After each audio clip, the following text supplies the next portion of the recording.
स्वागत है आप सभी का। नमस्कार, मैं हूं आपके साथ अमृता चौरसिया। खबरों पर डालेंगे विस्तार से नजर, लेकिन शुरुआत सुर्खियों के साथ।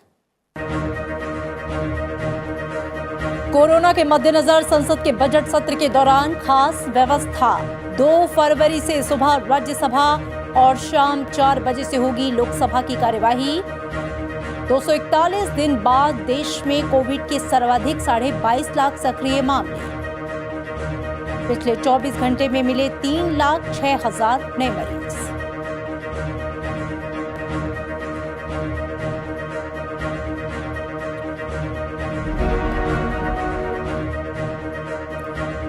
पंजाब में 65 सीट पर चुनाव लड़ेगी बीजेपी। कैप्टन अमरिंदर सिंह की पार्टी पंजाब लोक कांग्रेस 37 और शिरोमणि अकाली दल संयुक्त को 15 सीटें। बीजेपी अध्यक्ष जेपी नड्डा ने बताया स्थिरता और सुरक्षा को सबसे बड़ा मुद्दा। उत्तराखंड के लिए कांग्रेस का कैंपेन थीम और सॉन्ग लॉन्च।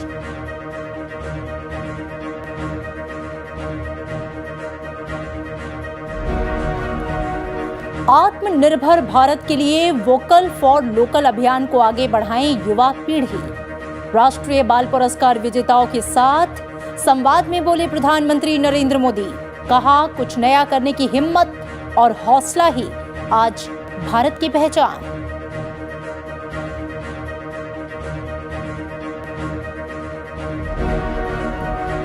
यूक्रेन संकट को देखते हुए नाटो कर रहा है पूर्वी यूरोप में अतिरिक्त बलों की तैनाती। भेज रहा है वॉरशिप और लड़ाकू विमान। रूस ने बताया तनाव बढ़ाने की कोशिश। अमेरिका का यूक्रेन दूतावास से कर्मचारियों के परिजनों को लौटने का निर्देश।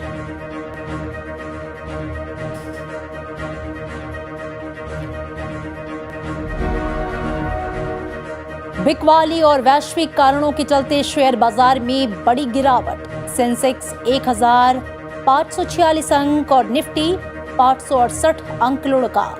यूरोप के प्रमुख बाजारों में भी गिरावट।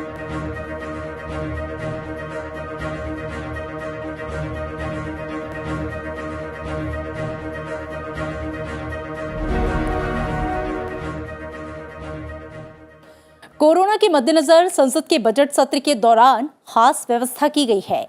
सत्र के दौरान कोविड प्रोटोकॉल का पालन किया जाएगा। 31 जनवरी को राष्ट्रपति के अभिभाषण और 1 फरवरी को बजट सत्र के बाद 2 फरवरी से राज्यसभा की कार्यवाही सुबह और लोकसभा की कार्यवाही शाम 4 बजे से होगी। 1 फरवरी को बजट पेश किया जाएगा। इसके लिए लोकसभा की कार्यवाही 11 बजे से होगी। बाद में इसे राज्यसभा में रखा जाएगा। आपको बता दें कि पिछले बजट सत्र में 2 पालियों में अलग अलग समय पर दोनों सदनों की कार्यवाही आयोजित की गई थी।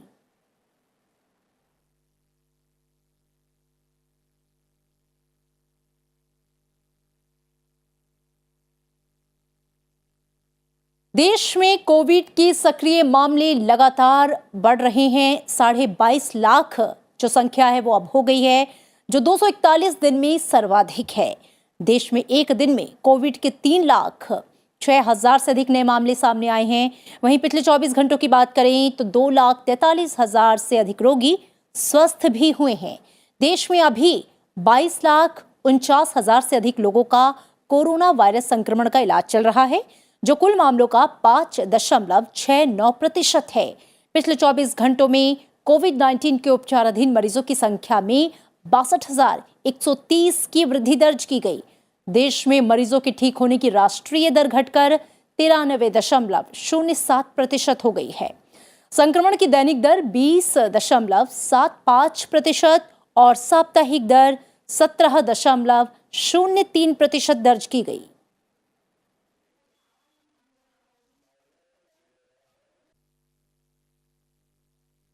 वहीं CSIR-CDRI के वैज्ञानिकों ने ओमिक्रॉन वेरिएंट के लिए ओम नाम से एक स्वदेशी RT-PCR किट विकसित की है। ओमिक्रॉन वेरिएंट का पता लगाने के लिए पूरी दुनिया में उपलब्ध कुछ गिनी चुनी किट्स में से ये एक खास किट है।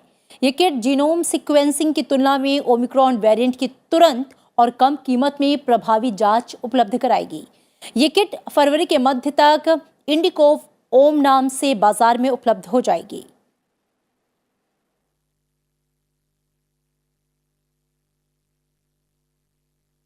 राष्ट्रव्यापी कोविड टीकाकरण के तहत अब तक 162 करोड़ 78 लाख से अधिक टीके लगाए जा चुके हैं। बीते 24 घंटों में 27 लाख से अधिक टीके लगाए गए। देश में 81 लाख 80 हजार से अधिक प्रिकॉशन खुराक दी जा चुकी है। देश में 15 से 18 वर्ष आयु वर्ग के बच्चों को 4 करोड़ 19 लाख से अधिक पहली डोज दी जा चुकी है। स्वास्थ्य कर्मियों को 27 लाख से अधिक प्रिकॉशन खुराक और अग्रिम पंक्ति के कर्मियों को 26 लाख 87 हजार से अधिक प्रिकॉशन डोज दी गई। कल देश भर में 27 लाख से अधिक टीके लगाए गए हैं।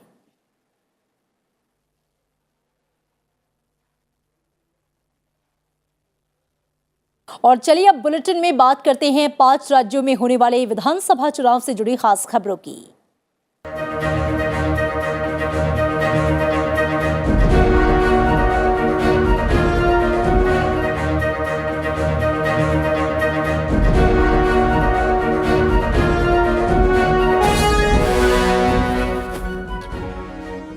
पंजाब विधानसभा चुनाव के लिए बीजेपी गठबंधन के बीच सीटों का बंटवारा हो गया है।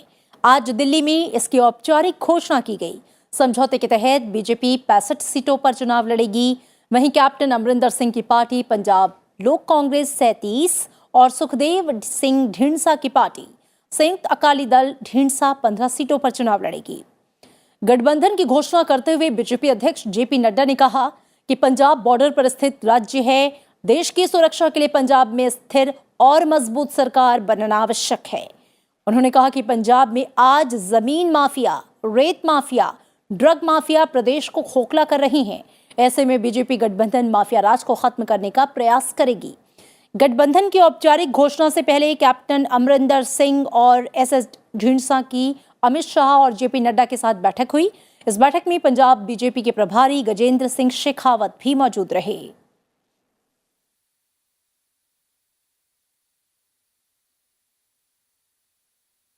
भारतीय जनता पार्टी 117 सीटों में 65 सीट्स भारतीय जनता पार्टी लड़ेगी। हमारे पंजाब लोक कांग्रेस कैप्टन अमरिंदर सिंह जी के नेतृत्व में 37 सीट्स लड़ेंगी और 15 सीट्स संयुक्त अकाली दल ढींढसा जी के नेतृत्व में लड़ा जाएगा। यह सिर्फ सत्ता परिवर्तन का ही माध्यम हम नहीं मान रहे इसको। यह कोई सरकार बदलना ही इसका उद्देश्य नहीं है। यह चुनाव आने वाली पीढ़ियों को सुरक्षित करने के लिए और पंजाब को स्टेबिलिटी देने का चुनाव है। उत्तर प्रदेश में पहले चरण के चुनाव के लिए नामांकन पत्रों की जांच का काम पूरा हो चुका है।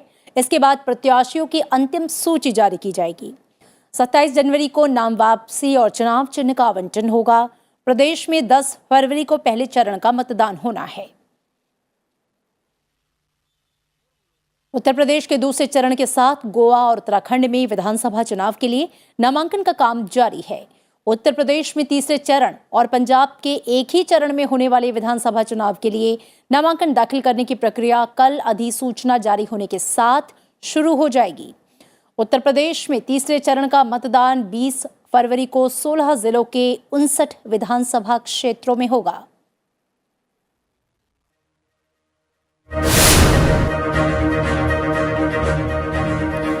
समाजवादी पार्टी ने उत्तर प्रदेश विधानसभा चुनाव के लिए 159 उम्मीदवारों की लिस्ट जारी की है।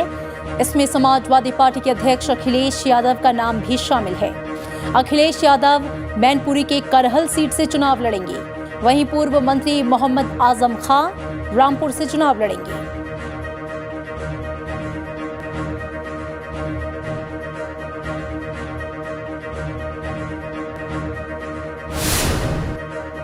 कांग्रेस ने उत्तर प्रदेश विधानसभा चुनाव के पहले चरण के लिए 30 स्टार प्रचारकों की सूची जारी की है। इसमें कांग्रेस अध्यक्ष सोनिया गांधी, पूर्व प्रधानमंत्री डॉक्टर मनमोहन सिंह, पार्टी के नेता राहुल गांधी, प्रियंका गांधी, गुलाम नबी आजाद, अशोक गहलोत और अन्य का नाम प्रचारकों की सूची में शामिल है।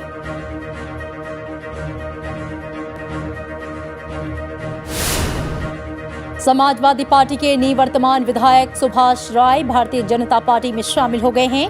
उन्हें आज दिल्ली में पार्टी कार्यालय में उत्तर प्रदेश के उप मुख्यमंत्री केशव प्रसाद मौर्य, दिनेश शर्मा और प्रदेश अध्यक्ष स्वतंत्र देव सिंह की उपस्थिति में पार्टी में शामिल किया गया।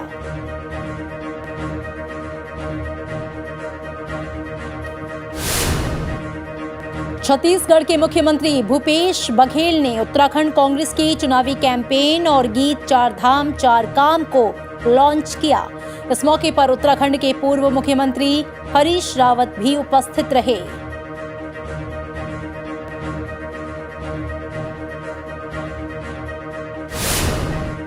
पंजाब में आम आदमी पार्टी जोर शोर से चुनाव प्रचार में जुटी है।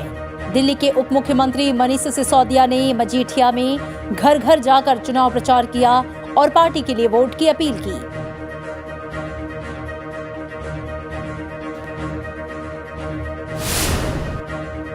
आम आदमी पार्टी के नेता राघव चड्ढा ने पंजाब के राज्यपाल बनवारी लाल पुरोहित से मुलाकात कर अवैध रेत खनन रैकेट के खिलाफ तत्काल हस्तक्षेप की मांग की है। राघव चड्ढा ने आरोप लगाया है कि रैकेट कथित तौर पर पंजाब के सीएम चन्नी की देखरेख में चलाए जा रहे हैं।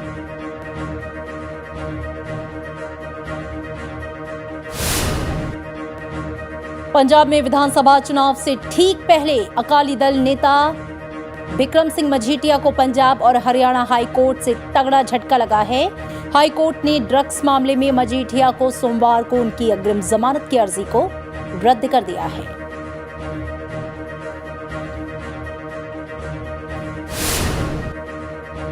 मणिपुर चुनाव से पहले नेशनल पीपल्स पार्टी के अध्यक्ष कोनराड संगमा ने आगामी विधानसभा चुनावों के लिए पार्टी का घोषणा पत्र जारी किया। एनपीपी मणिपुर में बीजेपी के नेतृत्व वाली सरकार की सहयोगी पार्टियों में से एक है।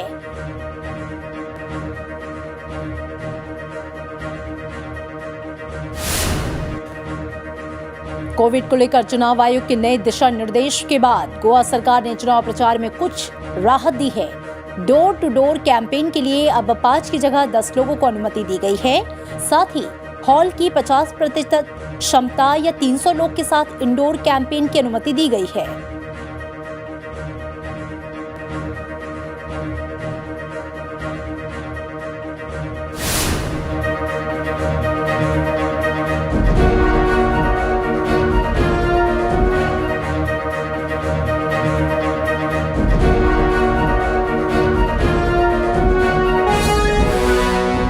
तो ये थी चुनावी खबरें और अब कुछ और महत्वपूर्ण खबरों पर नजर। प्रधानमंत्री नरेंद्र मोदी ने कहा है कि नया भारत कुछ नया करने से पीछे नहीं रहता। यही हिम्मत और हौसला आज भारत की पहचान है। 2021 और 2022 के प्रधानमंत्री राष्ट्रीय बाल पुरस्कार प्रदान करते हुए प्रधानमंत्री ने कहा कि उन्हें गर्व होता है जब वो ये देखते हैं कि भारत के युवा नवाचार कर रहे हैं और देश को आगे बढ़ा रहे हैं। प्रधानमंत्री नरेंद्र मोदी ने कहा कि आजादी के 75 साल इसलिए महत्वपूर्ण हैं क्योंकि ये अपने अतीत पर गर्व करने और उससे ऊर्जा लेने का समय है। ये समय वर्तमान के संकल्पों को पूरा करने का है, भविष्य के लिए नए सपने देखने और नए लक्ष्य निर्धारित करने का है, उन पर आगे बढ़ने का समय है। प्रधानमंत्री ने सभी से भारत को आधुनिक और विकसित बनाने के लिए मदद का आह्वान किया। उन्होंने कहा कि startup India, stand up India, digital India और मेक इन इंडिया जैसे कार्यक्रमों का नेतृत्व युवा कर रहे हैं और ये देश को नई ऊंचाई तक ले जाएंगे।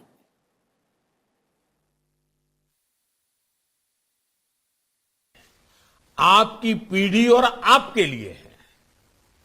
अगले 25 सालों में देश जिस ऊंचाई पर होगा, देश का जो सामर्थ्य बढ़ेगा, उसमें बहुत बड़ी भूमिका हमारी युवा पीढ़ी की है।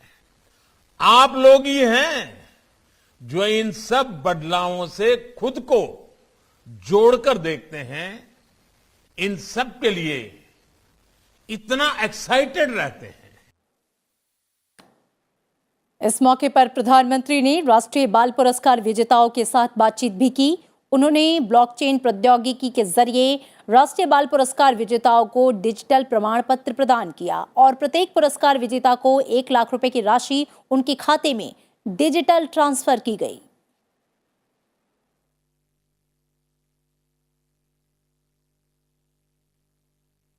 और इसी के साथ यहां रुकेंगे एक छोटे से ब्रेक के लिए। ब्रेक के बाद लौटेंगे तो डालेंगे कुछ और खबरों पर नजर।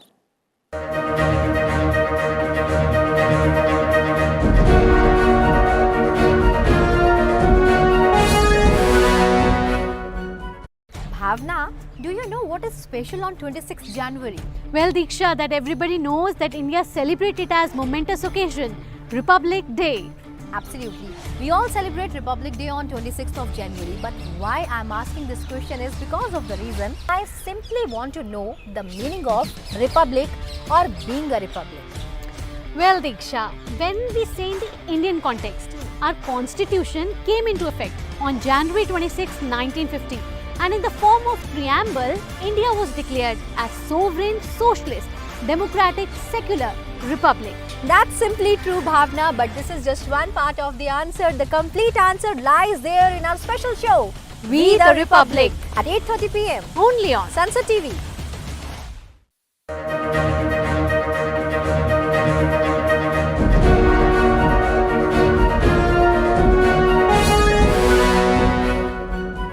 वेलकम बैक और अब नजर राज्यों से जुड़ी खबरों पर।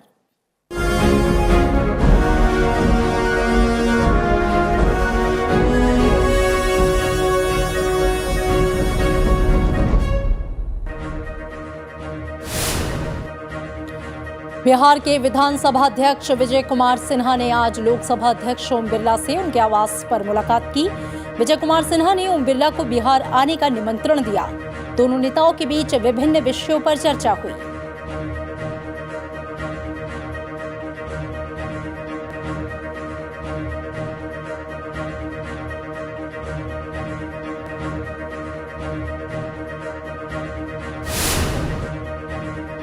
केंद्रीय स्वास्थ्य मंत्री मनसुख मंडाविया ने आज सीजीएचएस की उन्नत वेबसाइट और माई सीजीएचएस ऐप को लॉन्च किया। इसका फायदा सीजीएचएस से जुड़े 40 लाख लोगों को होगा। सीजीएचएस से केंद्र सरकार के कर्मचारियों और पेंशन भोगियों को लाभ मिलता है।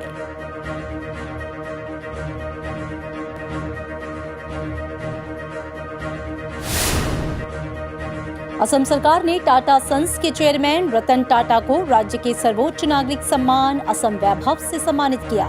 साथ ही टोक्यो ओलंपिक पदक विजेता मुक्केबाज लवलीना बोरगोहेन सहित 19 लोगों को असम वैभव से सम्मानित किया। इस मौके पर मुख्यमंत्री हेमंत बिस्वा शर्मा भी मौजूद रहे।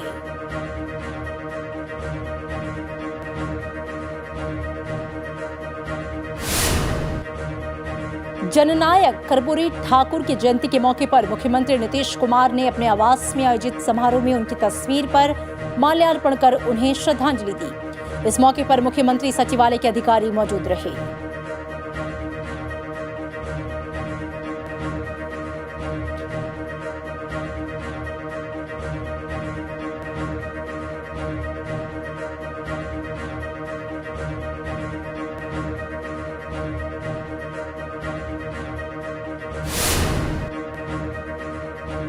दिल्ली के उपराज्यपाल अनिल बैजल ने इंडिया गेट स्थित राष्ट्रीय समर स्मारक जाकर शहीदों को श्रद्धांजलि दी।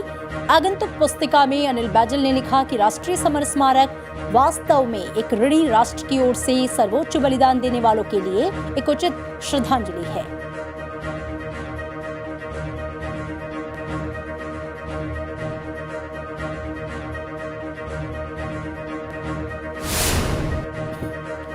राष्ट्रवादी कांग्रेस पार्टी के अध्यक्ष शरद पवार कोरोना से संक्रमित हो गए हैं। शरद पवार ने ट्वीट कर इसकी जानकारी दी और संपर्क में आए लोगों से कोविड टेस्ट कराने की अपील की।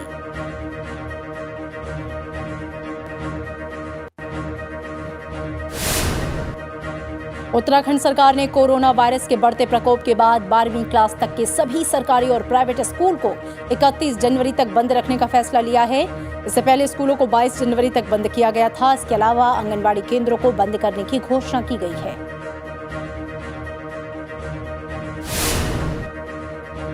और वहीं महाराष्ट्र में पहली से 12वीं तक के छात्रों के लिए स्कूल फिर से खुल गए हैं। हालांकि स्कूल आने के लिए माता पिता की अनुमति अनिवार्य कर दी गई है। कक्षाएं ऑफलाइन और ऑनलाइन चल रही हैं। स्कूलों में कोविड प्रोटोकॉल का सख्ती से पालन किया जा रहा है।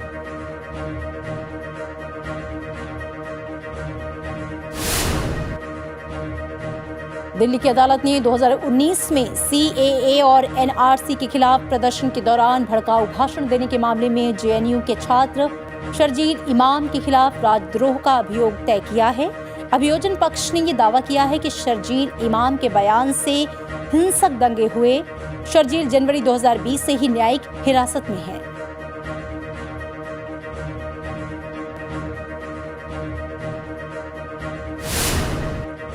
कश्मीर के अधिकतर इलाकों में ताजा बर्फबारी के बाद न्यूनतम तापमान में गिरावट दर्ज की गई है।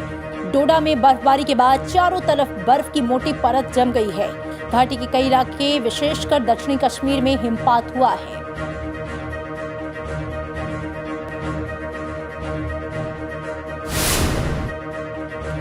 राजधानी दिल्ली में रिकॉर्ड बारिश के बाद आज घना कोहरा छाया रहा, जिसकी वजह से विजिबिलिटी कम रही। बारिश की वजह से न्यूनतम तापमान 7 डिग्री सेल्सियस रहा।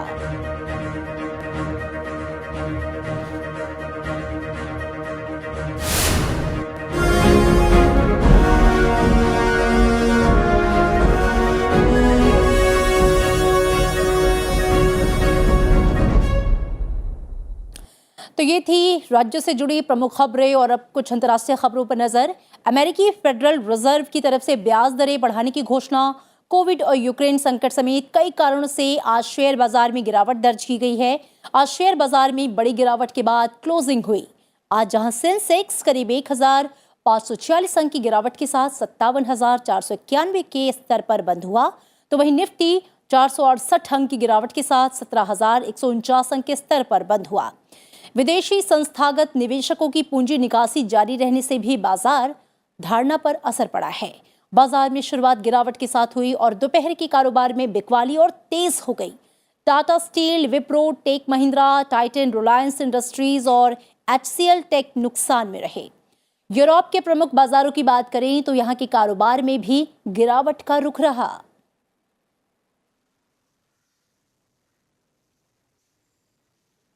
भारत और इजरायल ने अपने राजनयिक संबंधों के 3 दशक पूरा होने पर एक संयुक्त प्रतीक चिन्ह यानी कि लोगो जारी किया है। इस लोगो में भारत के अशोक चक्र और इजरायल के स्टार ऑफ डेविड को शामिल किया गया है। इस लोगो को इजरायल में भारत के राजदूत संजीव श्रृंगला और भारत में इजरायल के राजदूत नाओर गिलोन ने संयुक्त रूप से जारी किया। भारत और इजरायल के बीच जनवरी 1992 में राजनयिक संबंध स्थापित हुए थे।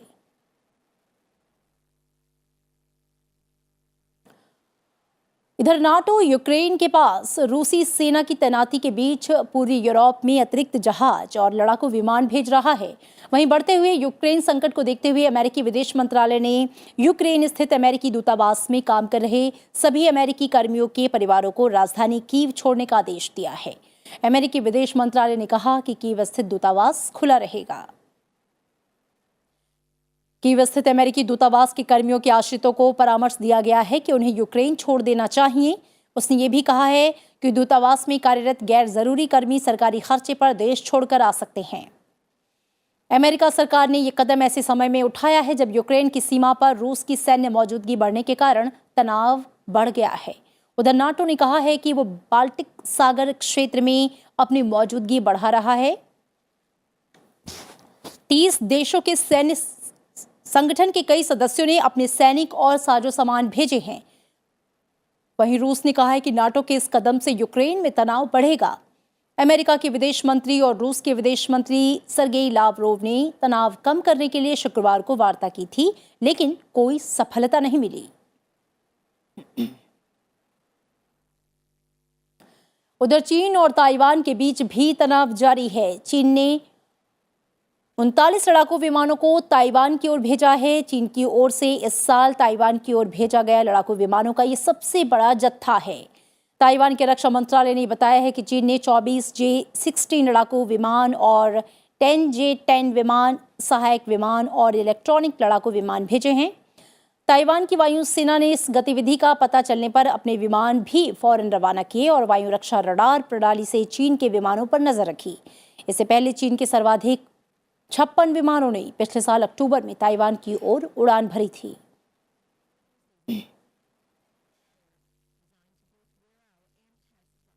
और आज उत्तर प्रदेश का राज्य स्थापना दिवस है। 1950 में आज ही के दिन तत्कालीन संयुक्त प्रांत का नाम बदलकर उत्तर प्रदेश रखा गया था। राष्ट्रपति, उपराष्ट्रपति, प्रधानमंत्री ने राज्य के लोगों को शुभकामनाएं दी हैं। राष्ट्रपति रामनाथ कोविंद ने उत्तर प्रदेश के स्थापना दिवस पर राज्य के लोगों को शुभकामनाएं दी और प्रदेश के विकास और समृद्धि के पथ पर आगे बढ़ते रहने की कामना की। उन्होंने कहा कि भारत के इतिहास, कला, संस्कृति, साहित्य और राजनीति में उत्तर प्रदेश के मेहनती और प्रतिभाशाली लोगों ने प्रभावशाली योगदान दिया है। उपराष्ट्रपति एम वेंकैया नायडू ने ट्वीट किया है कि उत्तर प्रदेश के स्थापना दिवस पर सभी प्रदेशवासियों को हार्दिक शुभकामनाएं।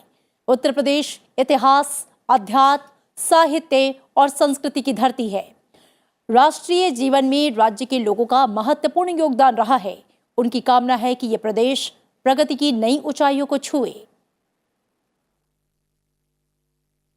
प्रधानमंत्री नरेंद्र मोदी ने बधाई देते हुए कहा कि उत्तर प्रदेश ने पिछले 5 वर्षों में हर एक क्षेत्र में विकास का मानदंड स्थापित किया है। इससे राज्य के लोगों का जीवन आसान होने के साथ ही नए अवसरों का भी निर्माण हुआ है। मुझे विश्वास है कि उत्तर प्रदेश का बहुआयामी विकास न्यू इंडिया में अग्रणी भूमिका निभाता रहेगा। लोकसभा अध्यक्ष ओम बिरला ने कहा है कि इतिहास में उत्तर प्रदेश का सदैव से विशिष्ट महत्व रहा है। अध्यात्म, परंपरा, संस्कृति का ये पावन धरा प्रेरणा का केंद्र है। स्वाधीनता आंदोलन और आजादी के बाद देश की उन्नति में भी प्रदेश का अग्रणी योगदान है। उत्तर प्रदेश स्थापना दिवस पर प्रदेश और यहां के नागरिकों की समृद्धि की कामना। और आज राष्ट्रीय बालिका दिवस है। ये दिवस हर साल 24 जनवरी को मनाया जाता है। राष्ट्रीय बालिका दिवस मनाने का मकसद देश की लड़कियों को हर प्रकार की सहायता और अवसर प्रदान करना है। उपराष्ट्रपति एम वेंकैया नायडू ने बालिका दिवस पर शुभकामनाएं दी हैं। उन्होंने कहा कि राष्ट्रीय बालिका दिवस के अवसर पर हर परिवार, हर समुदाय से आग्रह करता हूं कि बेटियों की सुरक्षा, सम्मान, स्वास्थ्य और शिक्षा को सुनिश्चित करें। राष्ट्रीय जीवन के हर एक क्षेत्र में उन्हें बराबरी के अवसर उपलब्ध कराएं। उनकी क्षमताओं को निखरने का मौका दें। प्रधानमंत्री नरेंद्र मोदी ने अपने संदेश में कहा कि राष्ट्रीय बालिका दिवस हमारी प्रतिबद्धता को दोहराने और बालिकाओं को सशक्त बनाने के लिए चल रहे प्रयासों को और मजबूत करने का अवसर है। यह विभिन्न क्षेत्रों में बालिकाओं की अनुकरणीय उपलब्धियों का जश्न मनाने का भी दिन है। प्रधानमंत्री ने कहा कि उनकी सरकार की ओर से शुरू की गई हर विकास पहल में बालिकाओं को सशक्त बनाने और नारी शक्ति को मजबूत करने को अत्यधिक प्राथमिकता देते हैं। हमारा ध्यान बालिकाओं की गरिमा के साथ साथ अवसरों को सुनिश्चित करने पर है। लोकसभा अध्यक्ष ओम बिरला ने कहा है कि बेटियां हमारा अभिमान हैं। बेटियों ने वैश्विक पटल पर सदैव परिवार, समाज, देश का मस्तक गर्व से ऊंचा किया है। राष्ट्रीय बालिका दिवस पर हम बेटियों के अधिकारों के संरक्षण, उनकी उत्तम शिक्षा व स्वास्थ्य और उनके सर्वांगीण विकास के प्रति अपनी प्रतिबद्धता को दोहराते हैं।